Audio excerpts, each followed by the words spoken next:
بسم اللہ الرحمن الرحیم۔ حضرت ابراہیم علیہ السلام اور نمرود بادشاہ کا مناظرہ۔ یہ مناظرہ کا ذکر ایسے شخص کے ساتھ ہے جو اللہ تعالیٰ سے اس کی عظمت و کبریائی کی چادر چھیننا چاہتا تھا، اور اس نے اپنے رب ہونے کا دعویٰ کیا، حالانکہ اللہ کے کمزور بندوں میں سے یہ ایک بے بس، کمزور اور ضعیف بندہ تھا۔ اللہ تعالیٰ نے اپنے کلام میں اس کا ذکر یوں فرمایا: الم تر الی الذی حاج ابراہیم فی ربہ الآخر، کہ بھلا تم نے اس شخص کو نہیں دیکھا جو اس غرور کے سبب سے کہ خدا نے اس کو سلطنت بخشی تھی ابراہیم علیہ السلام سے، اس کے پروردگار کے بارے میں جھگڑنے لگا۔ جب ابراہیم علیہ السلام نے کہا کہ میرا رب تو وہ ہے جو جلاتا ہے اور مارتا ہے، وہ بولا کہ جلا اور مار تو میں بھی سکتا ہوں۔ تو ابراہیم علیہ السلام نے فرمایا کہ خدا تو سورج کو مشرق سے نکالتا ہے، اگر تو خدا ہے تو اسے مغرب سے نکال کر دکھا۔ یہ سن کر وہ کافر حیران رہ گیا، اور خدا بے انصافوں کو ہدایت نہیں دیا کرتا۔ یہ ایک جبار و سرکش بادشاہ کے ساتھ حضرت ابراہیم علیہ السلام کے مناظرے کا ذکر ہے، جس نے اپنے رب ہونے کا دعویٰ کیا تھا۔ حضرت ابراہیم علیہ السلام نے اس کی دلیل کو غلط اور بیکار کر دیا، اور اس کی جہالت و کم عقلی کو ظاہر کر دیا، اس کے منہ میں برہان ربانی کی لگام دی، اور اس پر سیدھا راستہ روشن اور واضح کر دیا۔ مفسرین و مورخین اور ماہرین انصاف کا اس میں اختلاف ہے۔ بعض کا کہنا ہے کہ یہ بادشاہ بابل کا حاکم تھا۔ اس کا نام و نسب یہ ہے: نمرود بن کنعان بن کوش بن سام بن نوح علیہ السلام۔ یہ حضرت مجاہد کا قول ہے، اور بعد نے کہا ہے کہ نمرود بن فالح بن عابر بن صالح بن ارفخشن بن سام بن نوح علیہ السلام۔ حضرت مجاہد وغیرہ فرماتے ہیں کہ 4 بادشاہ ایسے گزرے ہیں کہ ان کی حکومت و بادشاہی پوری دنیا پر تھی۔ یہ نمرود بھی ان 4 میں سے ایک تھا۔ ان 4 بادشاہوں میں 2 تو مسلمان تھے، یعنی حضرت سلیمان علیہ السلام اور ذوالقرنین، اور 2 کافر، ان میں سے ایک نمرود تھا اور دوسرا بخت نصر۔ اور مفسرین نے یہ بھی ذکر کیا ہے کہ اس نمرود نے 400 سال حکومت کی ہے۔ یہ بڑا ظالم و جابر سرکش تھا، اور دنیا اور اس کی آسائشیں اور دنیا کی لذتیں اس کے مد نظر اور اس کا محور تھیں۔ جب حضرت ابراہیم علیہ السلام نے اس کو خدائے وحدہ لا شریک کی پرستش اور عبادت کی طرف بلایا، تو اس نے اپنی جہالت و گمراہی اور لمبی چوڑی امیدوں کے باندھنے کی وجہ سے کائنات کے پیدا کرنے والے اور بنانے والے خدا کا انکار کر دیا، اور حضرت ابراہیم علیہ السلام سے اس بارے میں جھگڑا اور مناظرہ کیا، اور اپنی ربوبیت کا دعویٰ کر دیا۔ جب حضرت ابراہیم علیہ السلام نے اس سے کہا کہ میرا رب مارتا ہے اور زندہ بھی کرتا ہے، تو اس نے کہا کہ یہ میں بھی کر سکتا ہوں، زندہ بھی کرتا ہوں اور مارتا بھی ہوں۔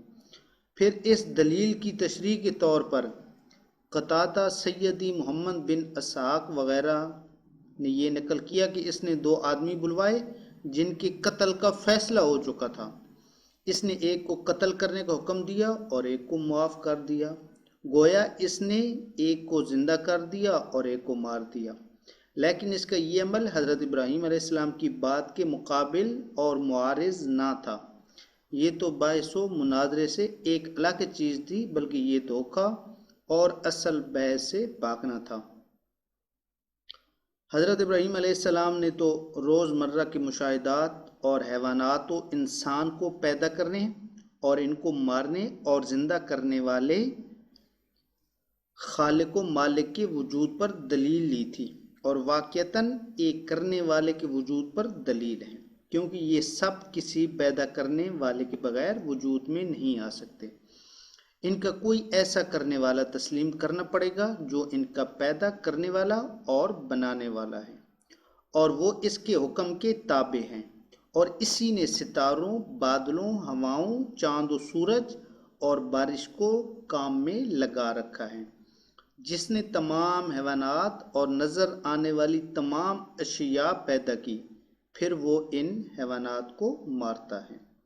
اس لیے حضرت ابراہیم علیہ السلام نے اس کو فرمایا کہ میرا رب تو وہ ہے جو زندہ کرتا ہے اور مارتا بھی ہے۔ تو آپ کے جواب میں جاہل بادشاہ کا یہ کہنا کہ میں بھی زندہ کرتا ہوں اور مارتا ہوں، تو اس کے دو مطلب ہوں گے۔ اگر تو اس کا مفہوم یہ ہے کہ وہ واقعتاً ان چیزوں کے کرنے والے ہیں، تو یہ سرکشی اور عناد ہیں، اور اگر اس معنی میں ہے جو قتادہ اور سیدی محمد بن اسحاق رحمۃ اللہ علیہ نے ذکر کیا، تو یہ بات زیر بحث بات سے الگ ہے۔ حضرت ابراہیم علیہ السلام کے کلام کے ساتھ اس کا کوئی تعلق نہیں۔ اسی طرح اس نے نہ تو حضرت ابراہیم علیہ السلام کی اصل بات کا رد کیا اور نہ آپ کی دلیل کا کوئی جواب دیا۔ اس طرح بادشاہ کا اصل بحث سے دربار میں موجود لوگوں اور حاضر نہ ہونے والوں پر پوشیدہ رہ سکتا تھا۔ تو حضرت ابراہیم علیہ السلام نے خالق کی وجود اور نمرود کے دعویٰ کے بطلان پر ایک اور دلیل پیش فرمائی کہ بے شک اللہ تعالیٰ سورج کو مشرق سے لاتا ہے، تو اسے مغرب سے لے آ۔ یعنی یہ سورج ہر دن کا پابند ہے کہ مشرق سے طلوع ہوتا ہے، جب اس کے خالق اور چلانے والے اور اس پر قدرت رکھنے والے نے اس کو پابند کیا ہے، وہی معبود برحق ہیں اور ہر چیز کا خالق ہیں۔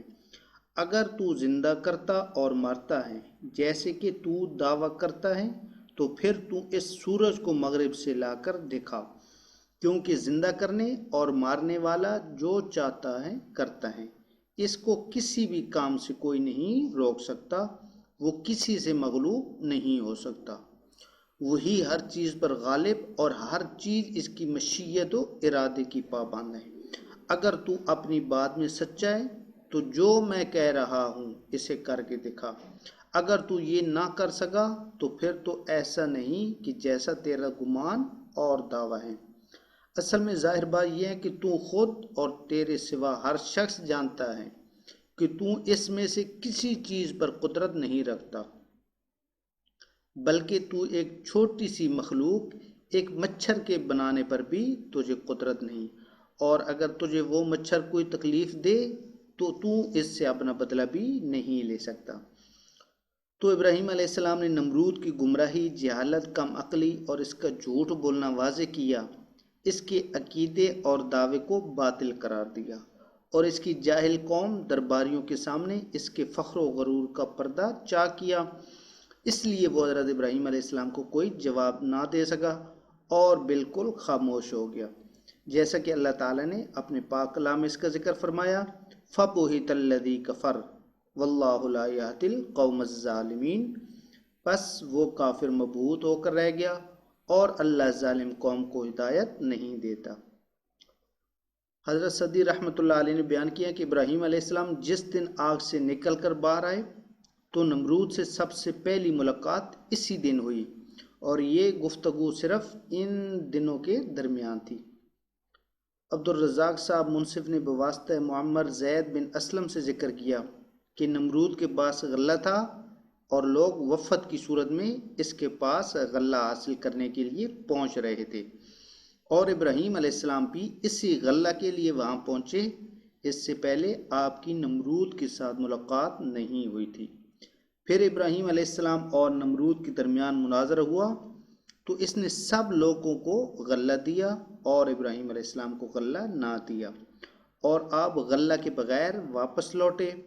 جب گھر کے پاس پہنچے تو مٹی کے ایک ڈھیر سے اپنے دونوں تھیلے بھر لیے اور سوچا کہ اس کے ساتھ اپنے گھر والوں کو مشغول کر لوں گا۔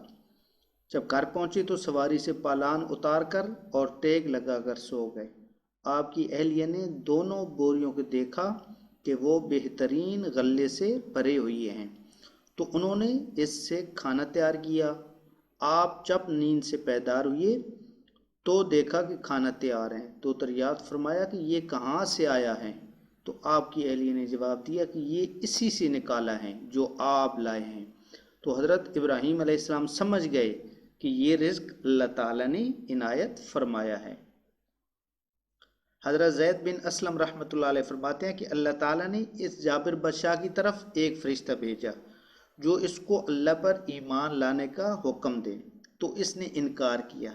اس فرشتہ نے دوبارہ دعوت دی، اس نے پھر انکار کیا۔ تیسری بار پھر دعوت دی، اس نے پھر انکار کیا اور کہنے لگا میں اپنا لشکر جمع کرتا ہوں، تو بھی اپنا لشکر اکٹھا کر۔ نمرود نے سورج نکلتے ہی اپنے لشکر اکٹھے کر لیے، تو اللہ تبارک و تعالی نے مچھروں کی ایک فوج بھیجی جو اتنی تعداد میں تھی کہ جو سورج نظر نہ آتا تھا۔ اللہ تعالیٰ نے مچھروں کی اس فوج کو نمرود کے لشکر والوں پر مسلط کر دیا، تو وہ ان کا گوشت کھا گئے اور خون پی گئے، ان کی ہڈیاں ہی رہ گئیں۔ ایک مچھر نمرود کے ناک میں داخل ہوا، وہاں پہنچ کر 100 سال رہائش پذیر رہا۔ اللہ تعالیٰ نے اس حقیر سے مچھر کے ساتھ اس کو سزا دی، اس کو اس پوری مدت میں لوہے کی سلاخوں کے ساتھ پیٹا جاتا رہا، حتیٰ کہ اسی طرح اللہ تعالیٰ نے اس کو ہلاک کر دیا۔